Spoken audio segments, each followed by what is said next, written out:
righty. I think we should be good. We should be good. We should be good. We should be good. Yep. All right. So today, while we're recording the podcast, in the background, if you hear anything going on, they have a home pantry thing going on today for the homeless. I don't know a whole lot about it, but Miss Beth does, and she is going to explain a little bit more about what's going on behind us today. So today what we are doing is we are putting together 50 backpacks for homeless in our area. We'll have 25 for women and 25 for men. We did this last year and we're going to make it a yearly event, and we hope that it will grow every year. So we supply in the backpacks, everyone receives like a blanket and some food and items to help them stay warm and just to get some food in their bellies for when they're hungry. And we just also use this as an outreach because we know that we can lead people to Jesus by feeding them and meeting their needs. So we are grateful for everyone that has come out to help and grateful for all the donations. And do you have an expected number of what's to come out today, or is it just kind of they know it's available, and if somebody stops by, they stop by? I think it was on the announcements, and I don't ever have anybody sign up because I feel like it's just an opportunity. And if you can, great. If you can't, that's fine too. So we have some really great volunteers today. And the people that come in, do they know, like the homeless? How do they get word about this? Actually, people in our church take 1, 2, 4, 5 backpacks, and then they pass them out to whomever God leads them to. So we don't have anybody come in to pick it up. We actually hand them out. Oh, those are the ones that you set up front at the altar, and then you put them in your car, and when you find somebody, you give them. Okay, so that's Yes. what that is. Okay. Yeah. All right. I get a better understanding now. All right, Miss Beth. Well, we appreciate everything that you do for the home pantry. We know that it's something that not a lot of churches offer, and if they do, it seems like it's more taken advantage of than anything. And it seems that your heart's in the right place with the home pantry. And everybody who helps with it, we appreciate you. And thank you very much. Absolutely. Thank you so much. All right. Well, now for the main event. Today with us, falling apart over here. You got the picture and everything ready? Yeah, I'm ready whenever you Okay. All right. So we are going to go back to the main event here. We have Leonard and Mandy, the Muses. The Museaus. Musos. Musos. Leonard and Mandy. I don't do last names very well. So ask Corinne. Yeah, you butchered Corinne's name last. All what of was them. it? 2 weeks ago? No, 3 weeks ago. But anyway, so I think we'll start off like how we normally do. We'll ask you guys a couple questions about your testimonies, and then just kind of feed off from there and just see where the Lord takes us. So, which one of you guys wants to go first? Hey, you're the boss. Go ahead. Let's go, ladies first. Okay. So, How was bingo last night? Oh yeah. It was so fun. I'd go just to people watch. There was some interesting folks there, that's for sure. It was a good time. So the reason why Nathan asked Mandy how bingo was is that the young adults group this week has decided to split and do a girls' night and a guys' night. So last night all the girls went to bingo, and tonight the guys are going to 1984, which is an old school style arcade from the 80s. So to kick all this off, Mandy, what was your first time that you realized that you wanted to be a Christian, or what was like your God moment? Oh, that's a hard one. Mandy, what was your That's a hard one just because I was raised in church, which I'm so thankful for a good family that kept me in church my whole life. And truthfully, I got saved a lot because you got a lollipop whenever you got saved. So I went up like every single week. So I'm extra saved. But, and then I was baptized when I was 8 or 9 But so there wasn't like a specific moment when I chose to be a Christian or made that decision. It was just kind of the natural trajectory of my life because of how I was raised. But it's more of been the decision has been throughout the hard times in my adulthood and young adulthood to now of like, okay, I have to continuously make the decision to serve God and to um, continue having faith and whatnot because, when you're raised like that, there was never like a set decision. It's more of like a how do I continue to make this decision every day to choose God.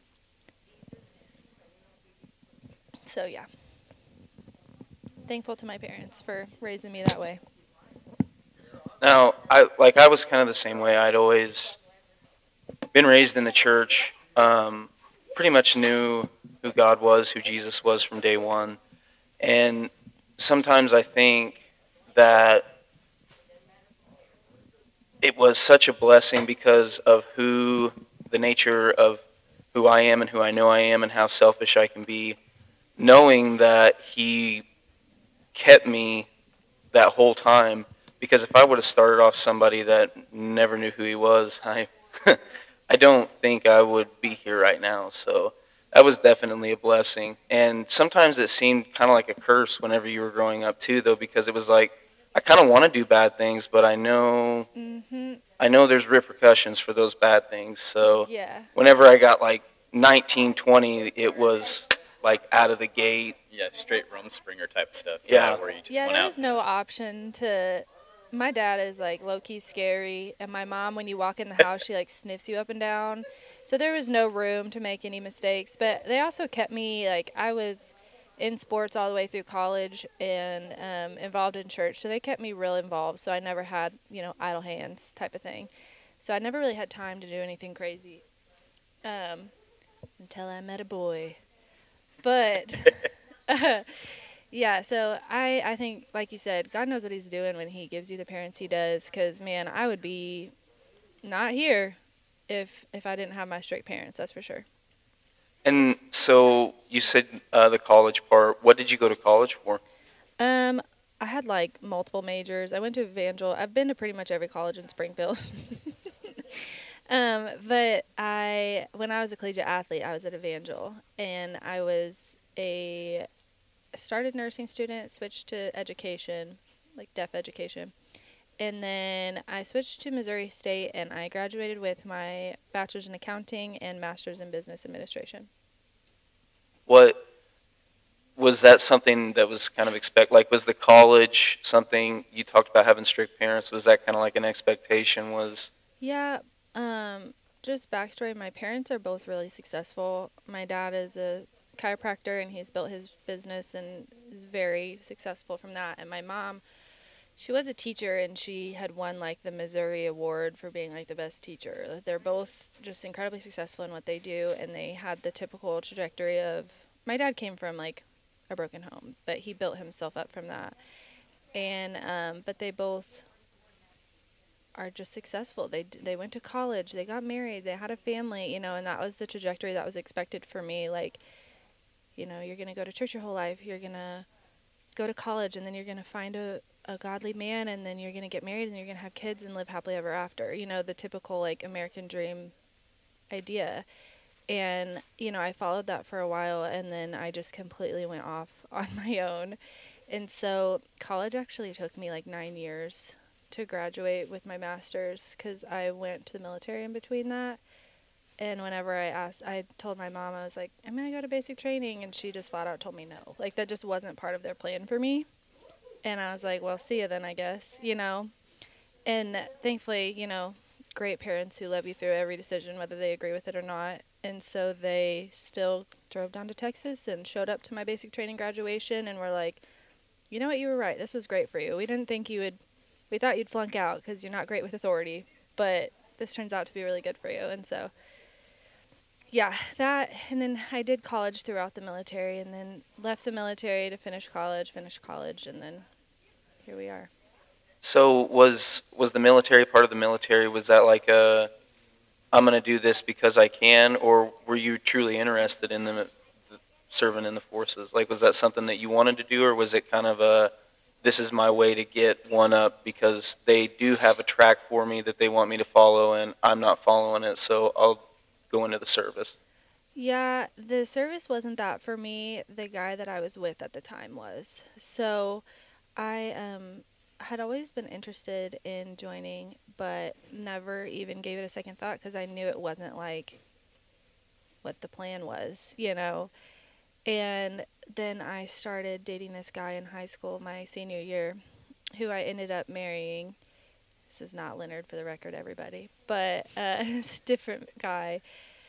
But he joined the military when I was with him, and then knowing like, hey, if I can actually think about this now because I have someone in there that would like support me, and so I joined maybe a year ish after him, and I didn't do the same job as him or anything. I picked the job I wanted and went into the Air Force Reserve, and it's kind of funny because everyone asks like whenever you're in there like, hey, everyone go around and say why you joined the military, and some people are like, well, I want to do this for my career, or other people, I'm doing it for the free college, other people, I'm doing it because it's a family legacy type of thing, and I was just like, I just thought it'd be fun, like I just wanted to do it. So that's why I joined the military, and I loved it. It's part of my identity, and leaving was really hard for me. And for a lot of like the newer listeners, as you can see on the picture that we have posted, that is the background currently, there is a little baby that you're holding, little baby Tate. Made reference to him. Was that last week? Yeah, I believe it was last week. Nolan calls him Baby Tate. Yeah, baby Tate. So for the newer folks, you may not recognize Mandy's face as much on the stage as you do out in the crowd because of little baby Tate, but Mandy is one of what I would consider one of the best voices that I've ever heard, especially just to have, I mean, as far as, Leonard's face. I know, I'm like, I mean, you can ask Brooklyn, she'll attest about asking about how practices were, and I'd be like, Mandy rocked it. Mandy and Nate's the OG. Like that's my, That's like your if you're, go-to yeah, if team. you're talking about like the 96, 97 Bulls, that's Mandy, Leonard on keys, Nate singing. Um, I mean, Michael and Dalton, they're just so close, man. They're both so good. It's hard to, but anyways, we'll go back to that me trailing off. We'll go back to little baby Tate. So one of the things that you guys, that many of us understand, you were asking for prayer for a child. What is the miracle and the grace behind the story that is little baby Tate? yeah, it's probably like more in depth than you want, but here we go. So I mean, I've wanted to be a mama since I was like a little girl, and people go through life like with career goals, and I want to be this when I grow up, and I want to do this, and I just had always wanted to be a mama. And I have, nice degrees and whatever, but those were never the goal. I got those degrees so that I would always be able to support my kids someday if a situation like what happened with my ex-husband happened again. So that was the goal, just to get the degrees so I had something to fall back on if I needed to support my family. But ultimately, I always wanted to be a mama. And so Leonard and I started trying about 6 months after we got married. Was it like that? I think so. I think that's Something like that. And somewhere around there. yeah. And previously, I had been told for like probably the past like 5-7 years that I wouldn't be able to have kids. And then recently, we went to the doctor, and I was like, we're trying to have a baby. It's not working. Let's get the test. Let's get everything going. And then that nurse that day was like, well, even if you were to get pregnant, well, it wasn't that day. It was when we were in Florida. Yeah. So that at the doctor, back up. At the doctor, he was like saying, I may be able to get pregnant, but maybe you have to have help, whatever. And then 2 other OBGYNs before that, before I'd ever even met Leonard, were like, yeah, whenever you're trying to have kids, come in because it's going to be hard, and I don't know if we'll get there, but we're going to try. And then So come last February, we're visiting Leonard's family in Florida, and I get a call from the nurse giving me updates on the tests that we took, and that's when she was like, "Yeah, I don't know, man. Like, even if you were to get pregnant, you may not even be able to carry the baby." Like, pretty much telling me like, "Hey sis, you're going to miscarry. Like, sorry. If you were able to get pregnant."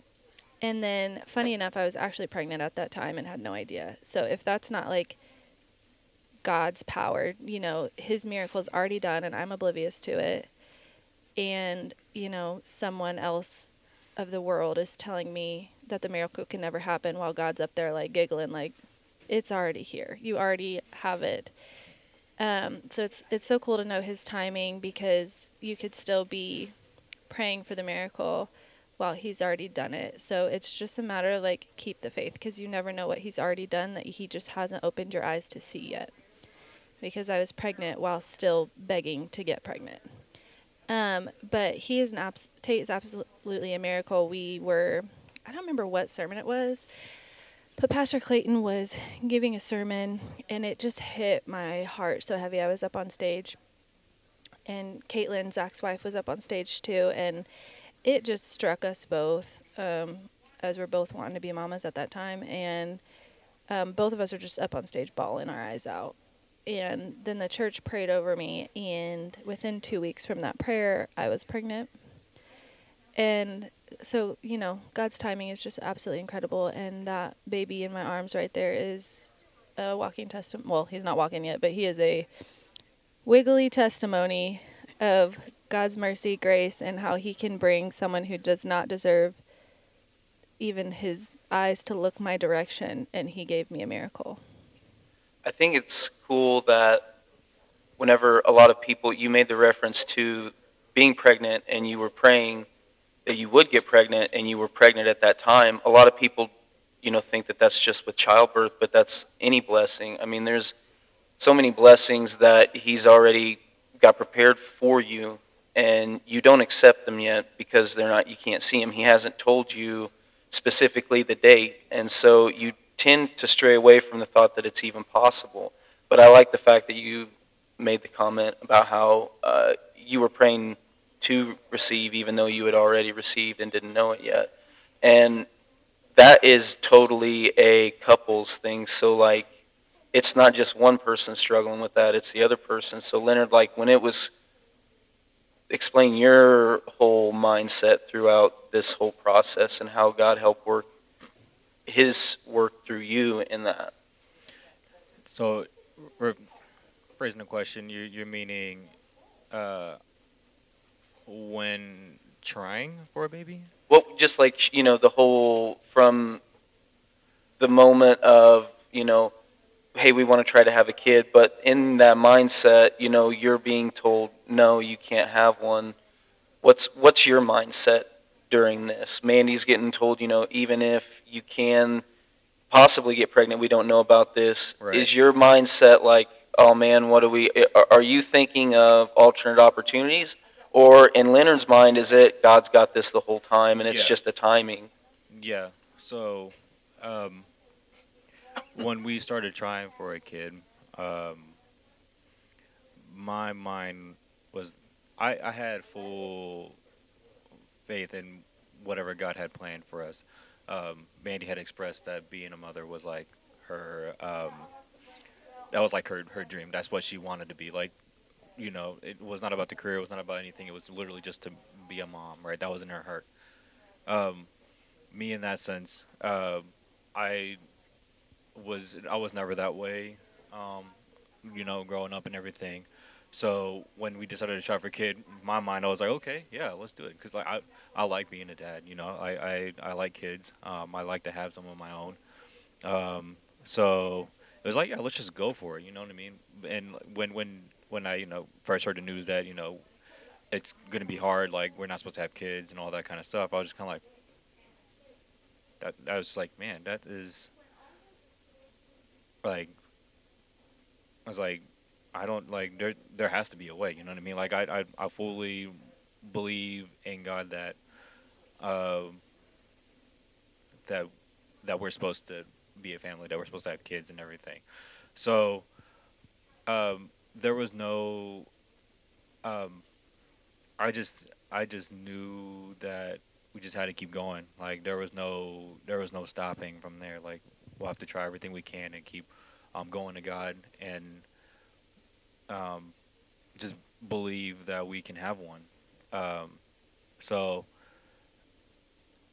yeah, I mean, He was really great in the sense of like, I don't think, like he said that he wanted kids and he has this like simple faith, not simple minded, but just it's simple in the fact that he's like, I have faith, period. Like it wasn't Yeah, there was. conditional, and it wasn't, well, he didn't give us a baby this cycle, so it's never gonna happen. He's just like, all right, here we go on the next one. Like it never gave up and it never gave in. And so I feel like, but because he was like, yeah, I want to be a dad, cool. And but my heart was like so deeply rooted and invested in being a mom that I don't know that he was initially ready for the heartbreak that he was going to encounter with me every single cycle that didn't work. I mean, I would be laid out in our bed sobbing harder than I've ever sobbed in my life every single hmm time I found out like I got my period back. Sorry if that's TMI, but it's just how it works. And so like him walking through the heartbreak with me every month is, I think that is the mode that he went into, is like protection mode of me and my heart. And he was a spiritual leader. I mean, he's always a spiritual leader, but especially in that time of just like rebuilding my faith and reminding me of my faith and picking me up off the floor, literally sometimes.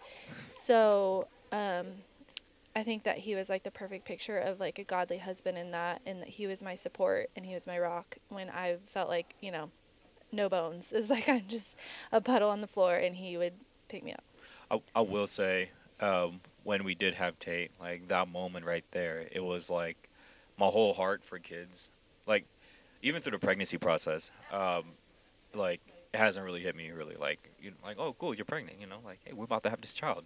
But then like as soon as he came out, it was just kind of like wow. That's Like my baby. there was no other. I can't even explain to you the feelings that I have about this. Like it's a different feeling than I had for other things that I was excited for. It's so And sweet to watch too, because like moms have that bond from the beginning. You feel the kicks, you feel the changes in your body. You're going through the morning sickness, all that. Like you have this almost like a trauma bond to your baby, And then the dad's just like, cool, I'm here. I'm gonna have a baby. It's fine. Like my body's the same. Everything's the same. And then to see him like that switch flip in his mind, and he took to it so naturally. And everybody always says that, like my family's always like, oh my goodness, Leonard, just like that's his baby, and he's like, that's fully Leonard's grown heart. into it. Yeah, but before that, like I was being so concerned about having a family was not top tier on my list. Like I don't know, I just wanted to do other things that just satisfied me only. You know what I mean? Um, uh, like I was never really too focused on whatever. It was I just wanted to have fun and just be me and all that kind of stuff. Like I never thought that having a baby and a family and a wife and all that kind of stuff would just be so like Brings it all together. brings it all together. You know what I mean? Like I thought I was living my best life before all this, Well, that but was now like before you were even married. Like that you wanted Tate when we were pregnant too. Like I don't yeah. want people to think that you weren't. That, Oh like, yeah yeah yeah because yeah. it sounds like you're Sorry. saying I was living for myself while we were No, married. no, That is no, not the no, case. He's yeah, like no. the best husband. He's talking about before we were Yeah. ever married. But while I was pregnant, he wanted Tate, and he was so excited. But it's like when he actually sees the baby in the flesh, it's like a switch Then flips. it, yeah, for you. finally clicked. Yeah. Yeah. Yeah. Well, and it seems like just as soon as you get used to, this is the way it was for me, like just as soon as you get used to that lifestyle of you have enough faith and your faith is strong enough in that moment where you relax and you forget about it and you give it to God and you're like, so I'm just going to have fun until, the baby does get here. And it's like, all right, let's get ready for that. And it's like, oh, by the way, you're going to be a dad. Just as soon as you get ready to, like, you gave it all up and you were done, like, it seemed like it was like that for me. I don't know about you, but I was like, all right, we'll get ready for whatever happens. We're going Yeah. to live this life for now. And Yeah. as soon as I got comfortable with that mindset of just whenever God's, I truly let it go, it was like M- a couple, I mean, weeks later. Yeah, during pregnancy, I was really still just myself. The only thing that's changed was trying to lift her up, Mm. um, and trying to help her with whatever she needed. That was really the only thing. But like I still feel like I was just still living my normal married life, whatever. But then that baby came, it was just like completely whole different responsibility. Everything came up, and it's just like, oh man, like Yeah, he this was is like Mr. Mom over like he had to be, Leonard the homemaker because there was a period my whole third trimester and then for like a good month or so after I had the baby, like I was immobile practically. So he was taking care of me, he was taking care of the house, everything. I He was was killing that incredible. homemaker game. I'm not gonna lie. I'm just saying. But I'll say, Nathan, how like I was listening to your podcast last week, I think, with Brooklyn, and how you had said like when you guys had just like decided to let it go and be like when in your timing, and um, it's so funny how like God makes us all so differently, and like Mm-hmm. things are different for each of us. Because for me, like I wish I could be like that. Obviously, I let it go and let it to God, but I am the person who would like track ovulation and do all of that. Like I have to know every step. And I'm like, well, hey, I'm going to do the work and then God's going to do the miracle type of thing. Because if I didn't do all those steps, like I would be so anxious the whole time. So it's kind of funny to see like that release the anxiety for you guys of just being like, okay, we're just going to chill and God's going to do it in his time. And then what releases the anxiety for me is keeping that like tabs on everything, Yeah. Well, Yeah. see, I knew, like, the whole thing with that process is God had refined me so much in the last like 2 years leading up to that it was like at one point we didn't know where we were going to stay because we thought it was right when COVID hit and we went to get a house. Well, the houses were so expensive that by the time they said they wanted 200,000 or this one was like 230,000.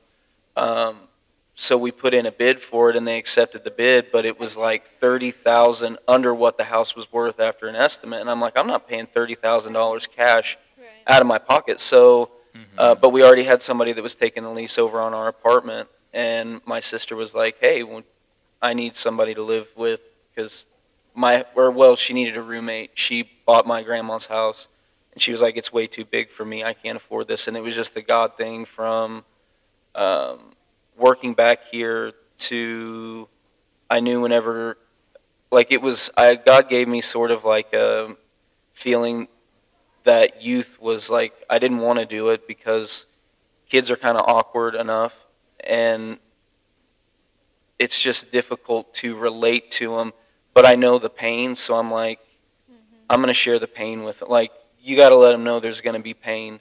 And so I had so much just going on at one time that by the time everything cooled off, it was just like I don't want to hold on to this anymore, like I'm Yeah. tired. I've been through Yeah. enough, God. Like you got to let me rest for a moment. And it was like that boom, and it seemed like everything just started to fall in place after so I mean it was a rough 2 years, and like I know a lot of people were like, man, Nathan doesn't talk a whole lot, or he kind of kept to himself, but it was just I had so much going on at once that it was like if I talk I'll probably cry, break down and cry and Mm-hmm. stuff like that. Yeah. So um but I stayed consistent in the Lord, and I knew that at the end of that trial what was going to be. So but that was like I think my biggest thing was just back to back to back stuff, and God just knew He was like, because I'm like me, I'm still to an extent like Mandy. If I don't have control of it and I don't see what's going on,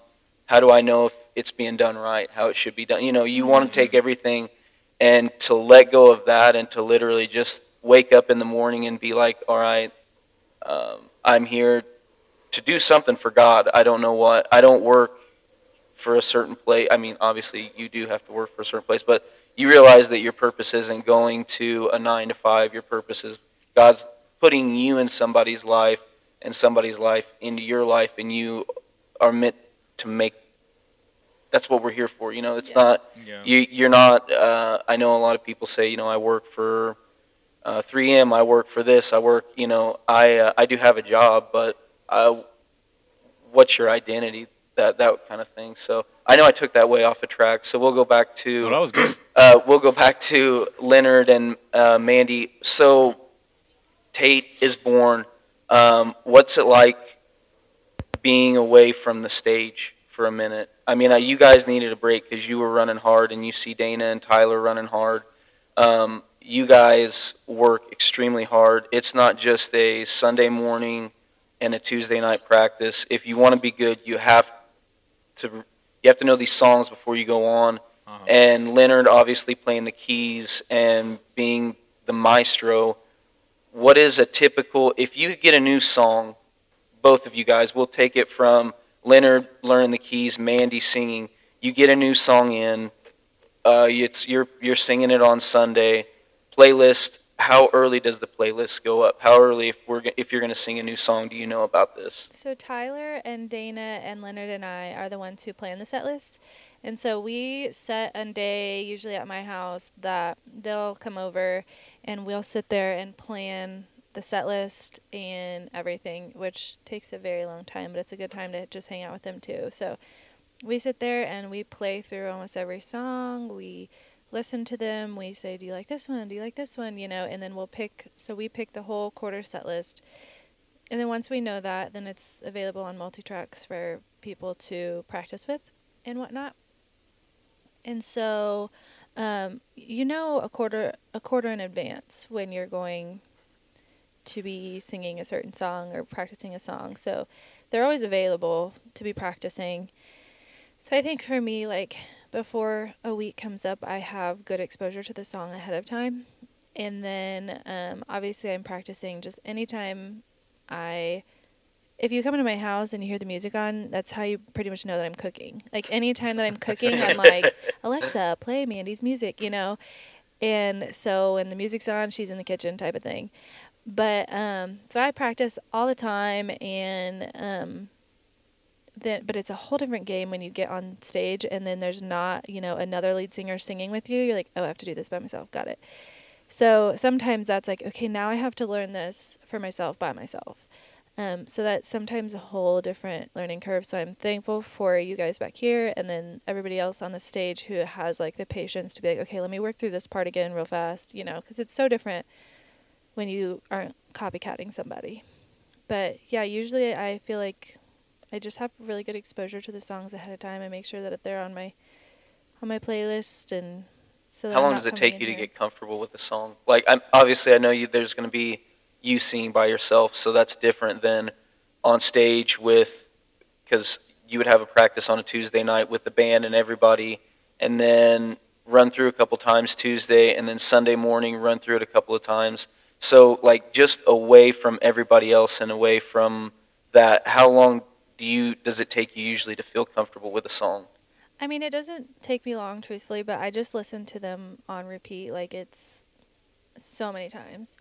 So usually by the time I get to like past Tuesday, and by this time it's like Sunday morning, I'm like super sick of the song, But then it's a whole new like adrenaline and like spirit runs through the song, when it's not just like in your car for the 20th Yeah. time.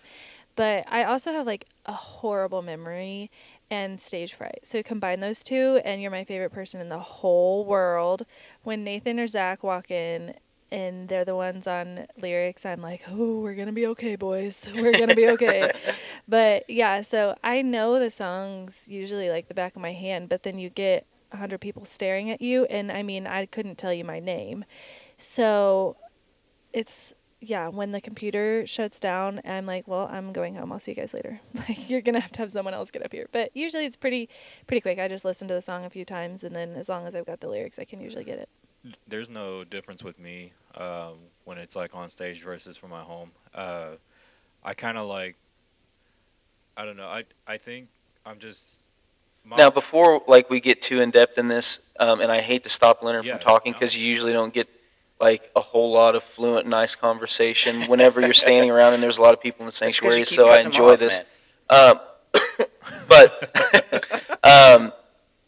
but to you, it just seems like this stuff comes naturally. And for people that don't know you, and maybe it's a Sunday deal where you just see Leonard play the keys, like behind the scenes, whenever they're starting, Leonard will just be playing on the keys, and somebody will be like, "Oh, is that a song we're playing today?" And Leonard's like, "Oh no, I'm just playing." Like it He just just like makes it up. yes, it just like you can It's just a just natural talent for and him. you're like, "Oh, it's just Leonard being Leonard." So I hate to cut you off, but I just wanted people to realize like the behind the scenes. This it just you're just talented whenever it comes to an instrument or anything of that like nature. It Any just instrument. Uh, give glory to God first off with that. He kind of worked with me throughout my life in terms of music. He made feel like he made sure that music was kind of a part of me. Um, but I had a lot of it in terms of like stage presence versus just at home practicing. I think I had a lot of exposure with that kind of stuff, just through stuff like band and serving in worship teams and whatnot. So um, I think I kind of gotten used to it to a point to where if I do mess up on stage or whatever, I kind of just own it, and when I own it, I kind of like uh, do a way to kind of almost hide it too at the same time, um, just trying to make it better. But yeah, I used to be at a point back then. I used to have a point where I would just be terrified to go up, um, to do whatever, even if I knew the song and everything. But yeah, like now here at home church, if there's a new song, I just take it and I just kind of, at this point, I just kind of run with it. I can't really explain to you what kind of goes in my mind. It just kind of happens. It's because it's so natural. And if you know Leonard, like, he's not the biggest talker in the world. And when he talks, it's not always like the most fluent thing because he was raised in a house with two different foreign languages. And so, but for him to be so smooth and fluid on the keys, and like, if I mess up timing or whatever, like, Leonard will cover that up too. So, like, he not only like covers his mistakes, but he covers all of ours too. And it's almost like his communication, his way of talking is through the keys. Like, it's just his natural language, even more so than actually audibly speaking. So it's It's those awesome to Holy watch Ghost him. notes, man. The Right, Holy right. Ghost Notes. so one of the things like you guys have obviously, and we're not here to church shame, we're not here to do any of that, but you guys were part of James Rivers' worship team, and that's a She was. totally. Oh, she was. So Mhm. you were Yeah. okay. So Mandy was part of the James River worship team. I went to James River growing up, so it's a very big church. The worship there is extravagant. It's very beautiful. Mhm. I will say though, I've never felt the Holy Spirit during worship like I have here at home church, but it's definitely James Rivers worship is amazing.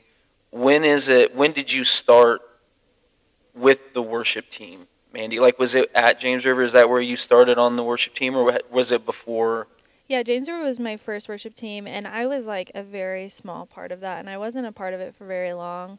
But it's again amazing how like there is a church for everybody because I feel the Spirit move through their worship like never before. I mean, it's kind of funny and may not be appropriate to say, but here we go anyways.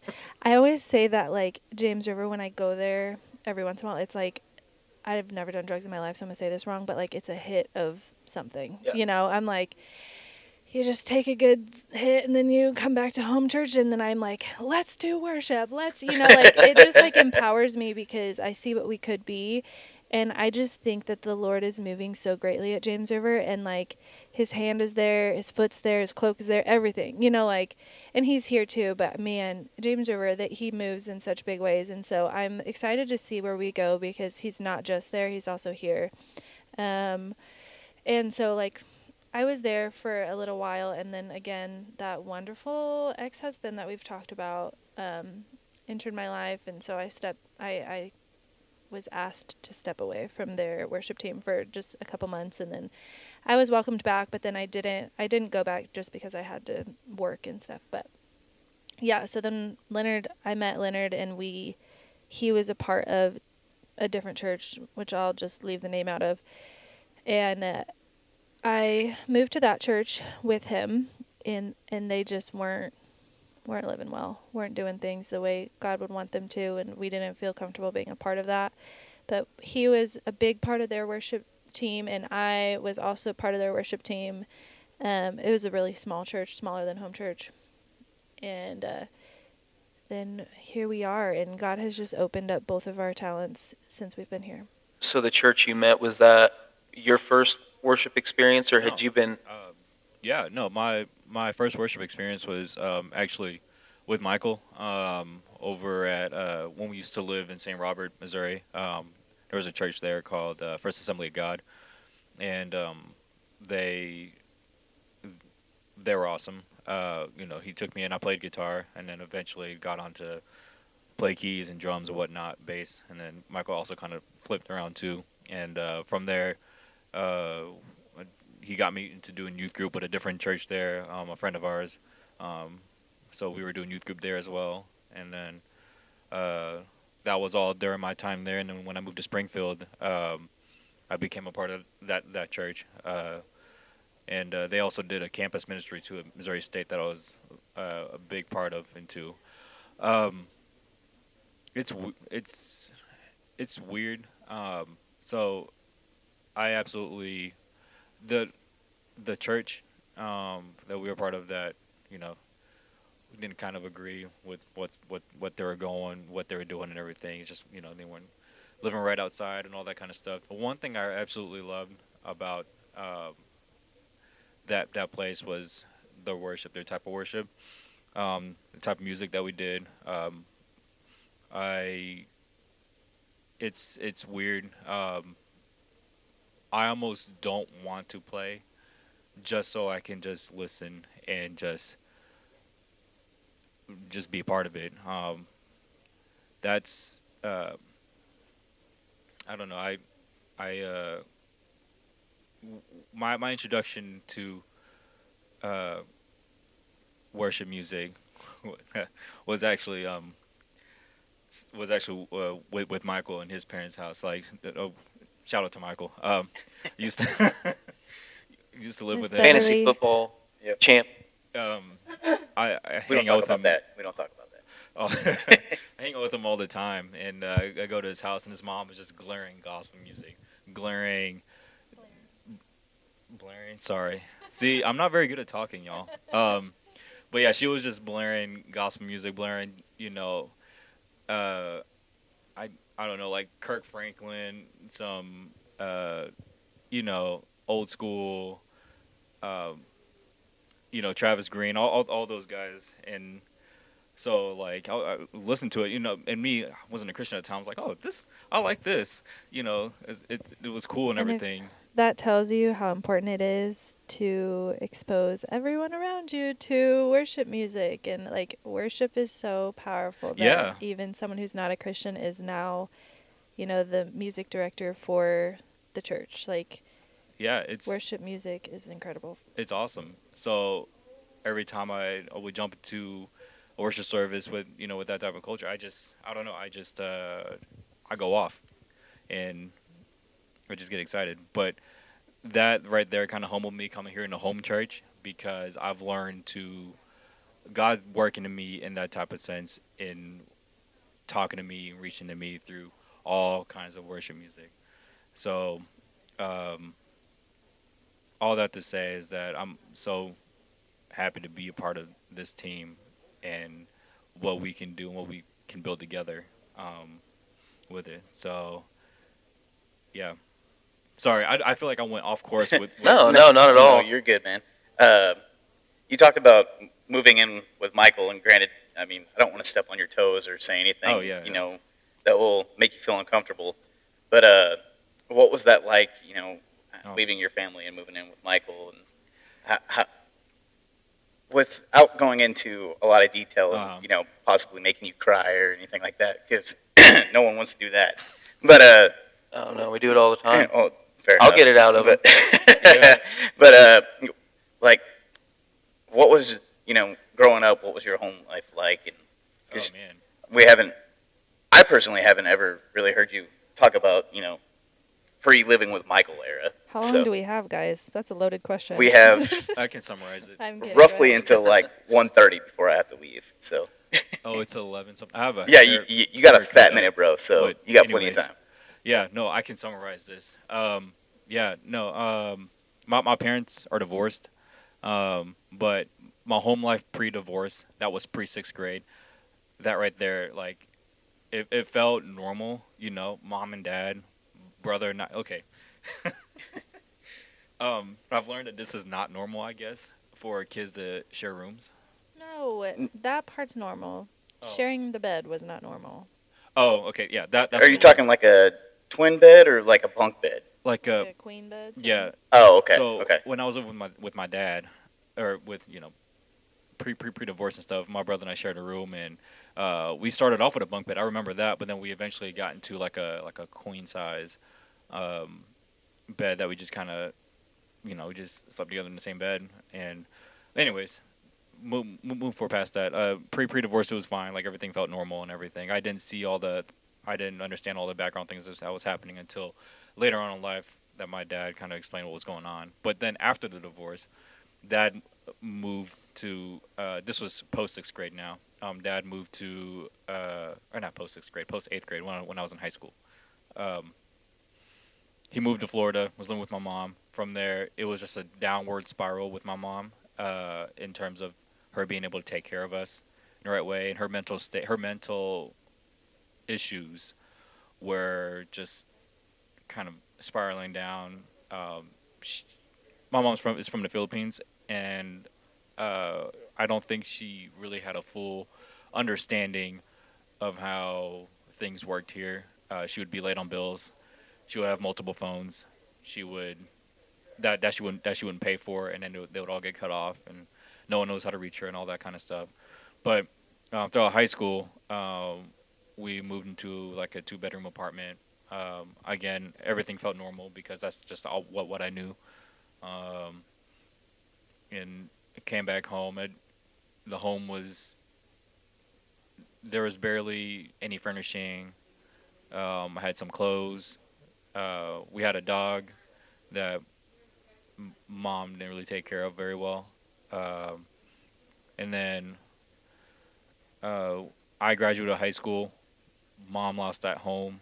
They moved to a trailer, and then at that point, I was living with Michael um, because I realized that it was not a very safe environment for me and my brother. So I think about this now, like I felt like I left my brother there um, when I moved to stay with Michael.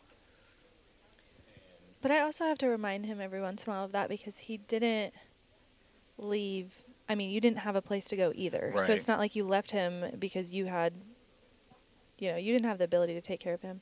Yeah, there were so many details. There was quite a few evictions from my mom. There was all this stuff. There's as my brother got older and got a job and stuff like that.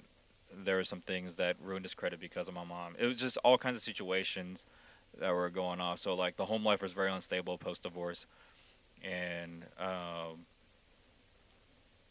I so I graduated college and all that stuff. Lived with Michael throughout my first couple years of college, and then moved to West Plains and then Springfield. Finished school, and now I'm here. My brother, on the other hand, he um, stayed with my mom. Went to school at Missouri State. Was flunking out of there because he was struggling. He was having a hard home life because he was having to take care of himself and my mom at the same time, and he just couldn't focus. So, man, I'm going way too No, dude, you're specific, good. You're good. but um, and there's a whole lot of details that I'm leaving out. But essentially, it was just I had to become the man of the house essentially, and just kind of like help provide for me and my brother uh, during that time. So now my brother stays with my dad. He has a stable home life there now, and obviously you know where I'm at now. Right. Um, so it that I'm kind of thankful in a way for that situation because it um, it it taught me a lot of things. I was also in a relationship with someone who was teaching me a lot of things too, teach me a lot of like simple basic home stuff that I've never learned with my mom, like doing the laundry, dishes, cooking, simple things, Right. all that kind of stuff.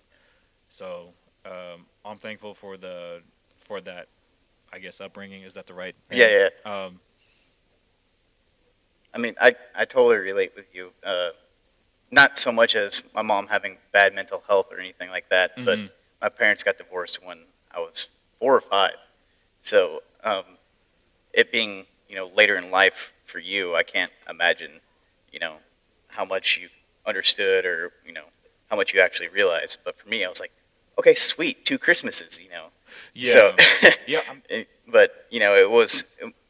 I mean, it was a little weird not being able to see my mom and dad at the same Mhm. time in the same place every day. But I mean, I don't really remember a time where they were together or weren't separated. So I mean, to have memories of them getting divorced for you, I mean, I imagine that's pretty rough, and you know Yeah. Nathan and I appreciate you sharing that. So Yeah. No, I mean it's. Well, I mean, I mean, this whole, we reiterate it every week, but I mean, it's stories like this that people need to hear because people seem to think sometimes that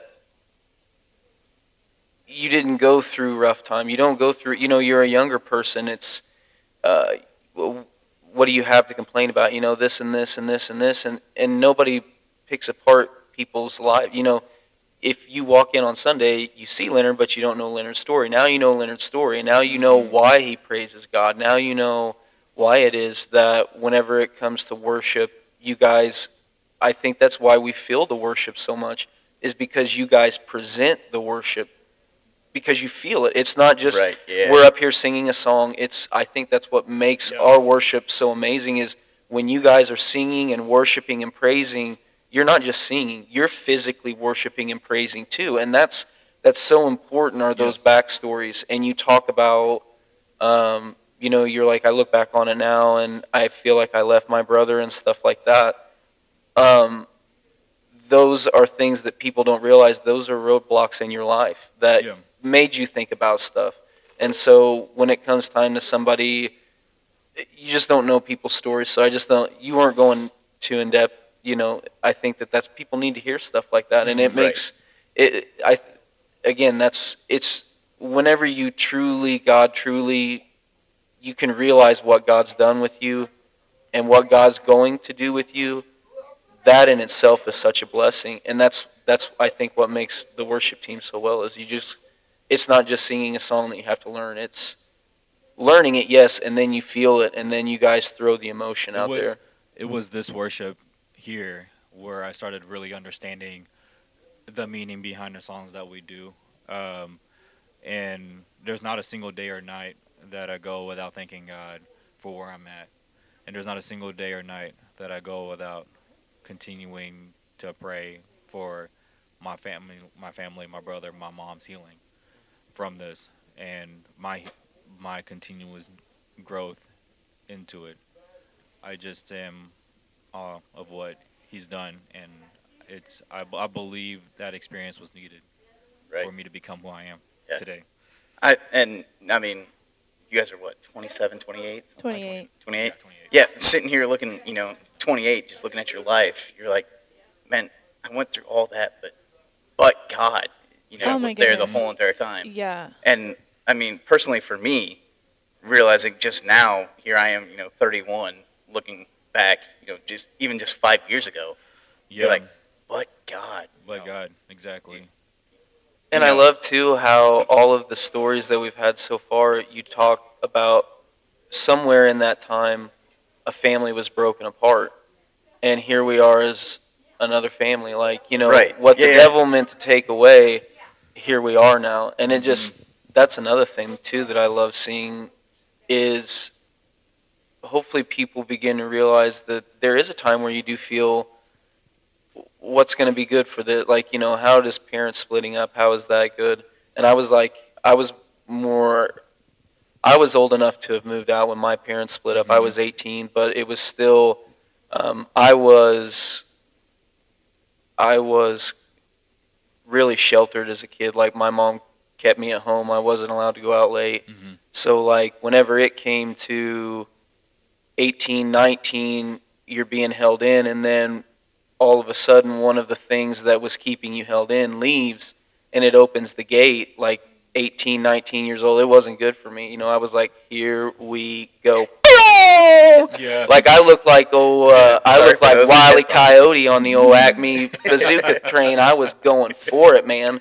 So it's seeing like different different ways that intersections God took out and Mhm. put Himself in. Yeah.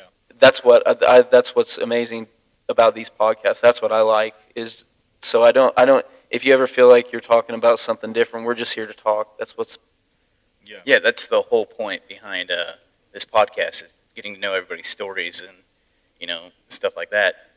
Uh, Clayton, I've said it I don't know how many times now, but Clayton will call us out, and granted you guys are up on stage and get seen a little bit more than everybody else, but you don't really know who Mandy and Leonard are behind the scenes, and that's the whole point of this podcast is get to getting to know everybody on a deeper scale and kind of opening the door at home church and all that fun stuff. So, Yeah.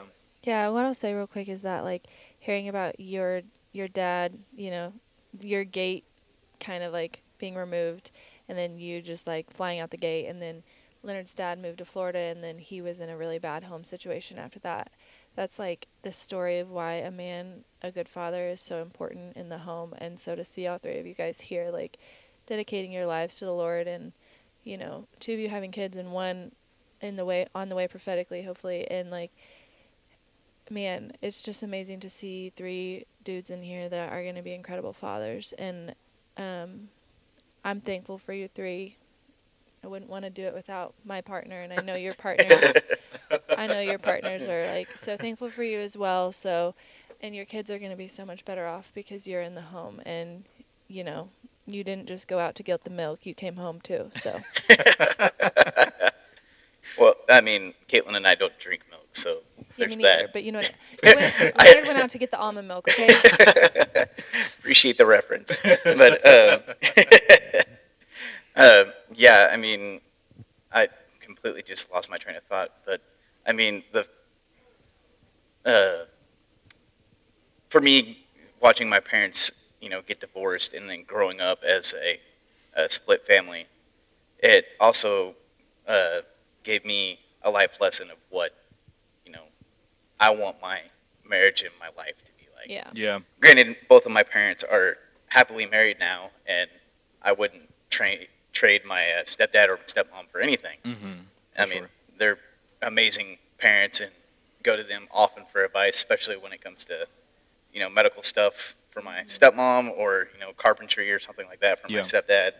But yeah, I wouldn't trade them for anything. But I also seen what divorce and that heartache looks like, and divorce is not a word Caitlin and I use Yeah, us very either. often, if at all. Mm-mm. Yeah. So I mean, the way we treat it is like that's the D word, like it's another cuss word. Same, So Mhm. same. so It does it not. shouldn't be in anybody's vocabulary unless you absolutely that's the last resort. So Yep. Yep. As a person who's divorced myself, it's not a word that enters our home. Like only say it when you mean it, and it better be biblical. Right. Yeah. So God hates divorce. We see what that does to people, kids, adults, everything. So I I I trust in God and I trust in His process. But for to- those who have been divorced, and we're not like tearing you down by any means. Oh, no. There's restoration there, Oh, Yes. yeah. Yes. and I'm No, a yeah. testament of that as well. But Mhm. it's 100%. I mean, I firmly believe that my parents had to get divorced for them to get where they're at now. I Mhm. mean, my dad has recently become a Christian again, and serving at his church, help leading a men's group and all that fun stuff. that's awesome. My mom does countless stuff at her church. I mean, I fully believe that if they were still together, it would, it would be terrible. So Yeah, so there's Yeah. restoration for those who are a product of divorce and restoration for those who are the divorcees. So right, Yeah, exactly. the Lord brings us through things as He needs to. And yeah, like you were saying, but God, like I remember when I was like 22, I'd be talking to these older people when I worked retail, and they'd be like, man, you've just seen more life than a young girl your age should have ever seen at this point, Yeah. But, and here I am 6, 7 years later with an amazing husband and a beautiful baby. It's like the Lord has brought me so far, and I didn't deserve any of it. So He is so good. And the thing that, whenever it comes to divorce, you talk about, I think like another big problem with that too is the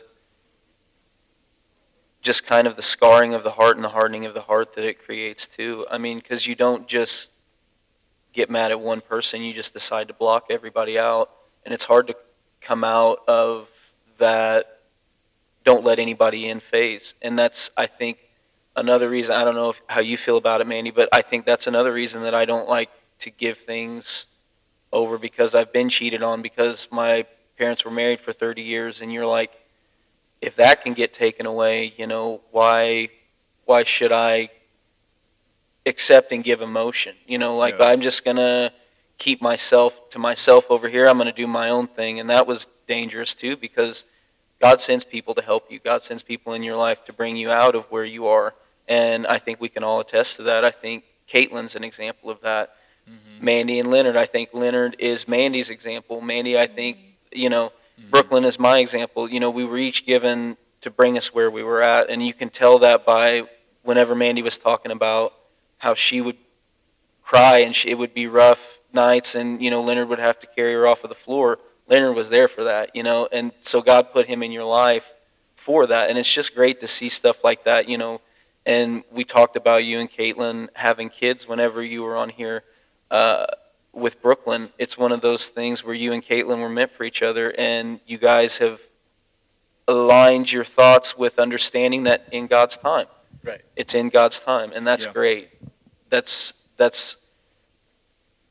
it's just fun to see. I was just so selfish before. It's so fun to see fruits popping up. It's so fun to see baby Tate after seeing Mandy cry in Wednesday night worship, and seeing Leonard stay firm and focused playing keys Mhm. while Mandy's breaking down.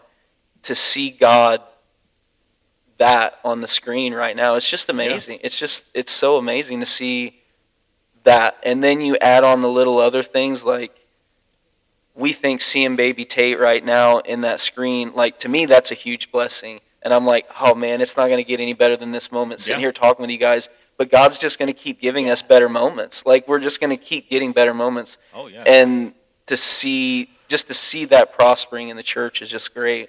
Yeah. It's And incredible. I mean, the key word of the day right there is but God. I mean, it just continues to get better. And the fact that, here I am 31 years old, and just now figuring that out just goes to show that it's never too late or too early to, surrender to God and accept For and sure. strive for what He's got for you.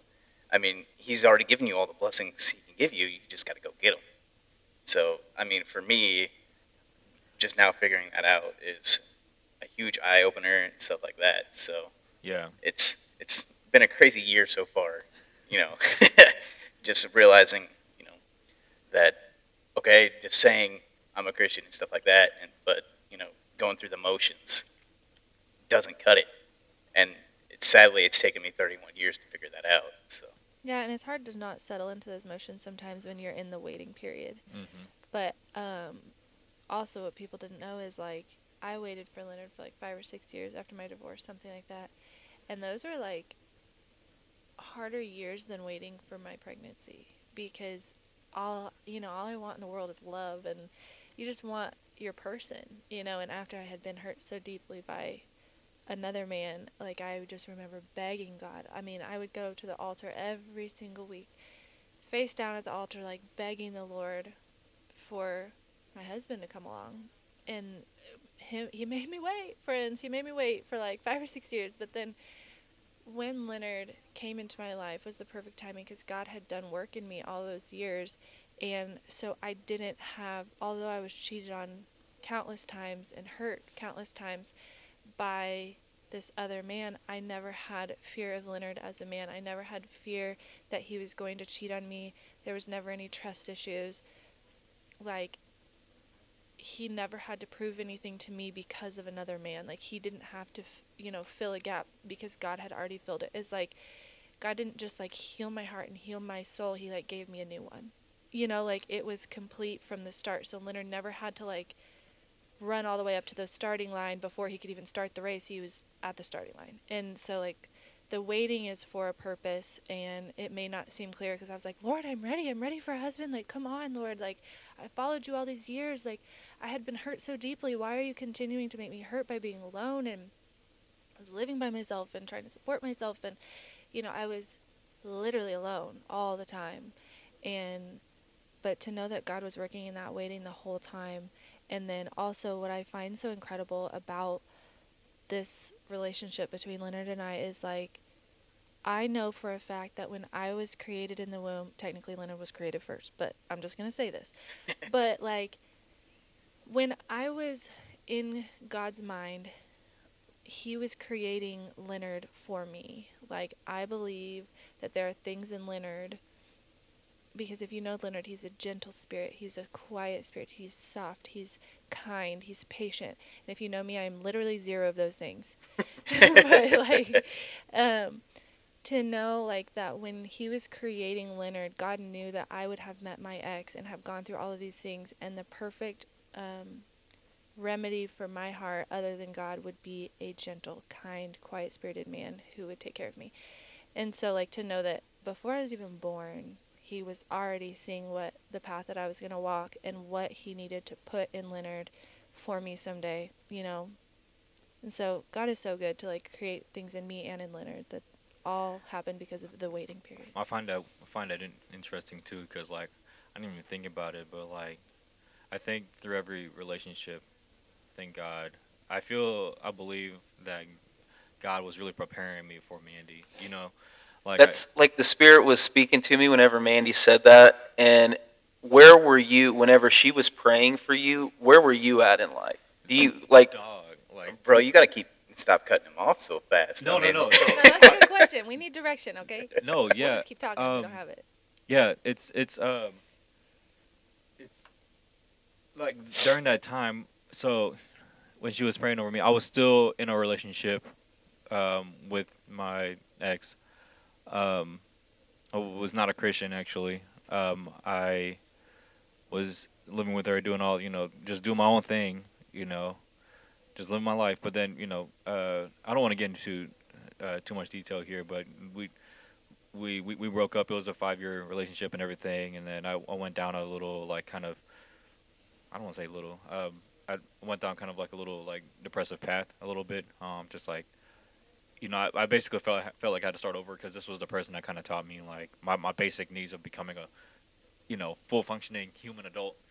Um, but so it was just like I feel like I had like kind of lost like everything essentially. Like I had to move out the house and all that kind of stuff. So I was like doing all this stuff, and then I was aggressively trying to date women, and I feel like through relationships since like even high school, I feel like there was like little parts that like God was trying to show me to get to Mandy, like in terms of everything and like the the um like the non-physical characteristics, the everything, the emotion, the heart, all that stuff. Like there was pieces that were just there, but when I got to Mandy, like God basically was showing me that this is the end result here. This is where you needed to be. But I needed you to go through these relationships to learn something about who you are and who you're supposed to be with. I feel like that's how that all went down. Because I found her and then everything just felt right. So There, until like we met, you were not in the place where God would have given me to him or him to me. Well, exactly. and so like, were you church? Were you following God at that in that time, or was it like you Half and said half. you so lukewarm? So it was one of those things where I mean, God's looking at this situation and He's like, okay, Mandy's going to want a child. Leonard is who he is. Leonard's not the man that Mandy needs him to be right now. Exactly. Yeah. We're working through this. And so, like, a lot of people don't see that. A lot of people think, so where were you living at that time? I was living with my ex. So like I started off with living with my ex, doing all this type of stuff, doing all these non-Christian things. Broke up with my ex. And then that church that had the college campus ministry, the guy, I knew this guy since like high school. He was like the pastor for it, and he brought me back. I started refining my faith in God again. Started doing all these things. Started serving on the team. Started doing all these extra, events. Start building my relationship back up with God. And then during that time, I was still like, God was still fixing the broken stuff in me. So I went through all these dates. I say all these dates like I went through so many but Leonard's getting hyped back here. no, but like I was Swiping left and even- right, baby. Right. I'll be doing a job like that side quest. Like I feel like my main quest was like God, right? But then my side quest was finding that one for me. So I was going on all these side quests, and You were exploring that open world map. Well, and I that's see what the you're thing. saying, bud. That's the thing. You're not just going to sit in your. You can't just sit in your living room and say, "All right, God, let her knock on my front door." He's like, "No, bro." Yeah. It's Gotta go like find her, boss. It's like a different perspective for me, like that I never even realized until this moment. Is like I had been praying, like, Lord, bring my husband to me, like as if it was like, like I wanted him as if I was the broken goods given to him, and now I'm realizing like he was also protecting me because Leonard wasn't ready. Right. Yeah. For, like, He it was wasn't making just you like, wait I'm the because broken one that yeah, needs to be loved. right. It was It was also like me. the other way. Like Yeah. we both have to be equally yoked to be able to Mhm. meet each other. Right. Like, so the thing is somebody. The way that the economy is nowadays, like it's crazy to get a new vehicle. So the thing is, people are ordering vehicles 2 years in advance. They order it the way they want it, right? I pick it, and then 2 years I'm going to get it. GMC is like a 2-year wait to get a brand new vehicle. Unnecessary information, but it comes back around. When you get that vehicle, how mad would you be if you had to assemble it? exactly. God brought it to you Assembled. ready, There, you know, Nate. and you preaching? oh, come on, baby, Watch Rev, it out. Rev. I'm not next to the That's a cheer good day, button, Leonard. Um, Rev Nate, Yeah, I'm training, sorry it's like, about bud. this real quick, but I think I might need to. he's gonna have to dip. He got to get his haircut. That's what he's trying That's to say. cool. Say it with Yeah, your I'm chest sorry. out. we can end it. It's an hour, and we So- got a mix. We got the mixed story. Last time that we did the couple thing, we did like a split time and 2 hour. But Right. I mean, we went through the stories and the hardships and the glory and the all of that stuff. So we can probably end it on this note. Yeah.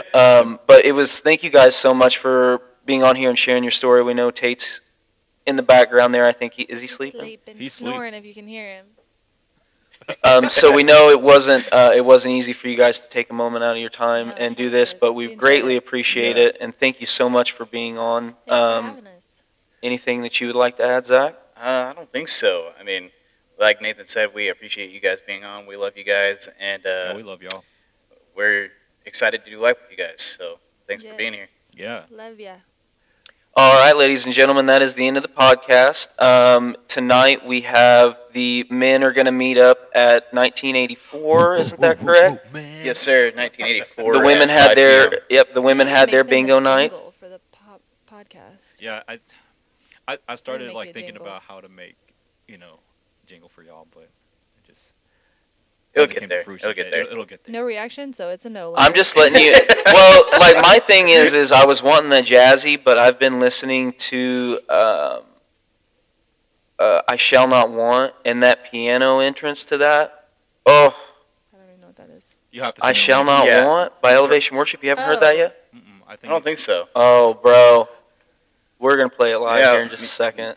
We Say can't less, play it on man. YouTube because we'll get in trouble. But Oh, true that. True that. You're right. Right. all Don't want to right, get kicked on the seventh.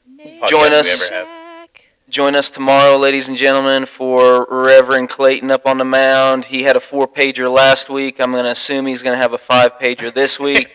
Look at being out of here at about 11:15, 11:30. Glory to God. Hallelujah. Love you, everybody. Love you guys. Stay blessed.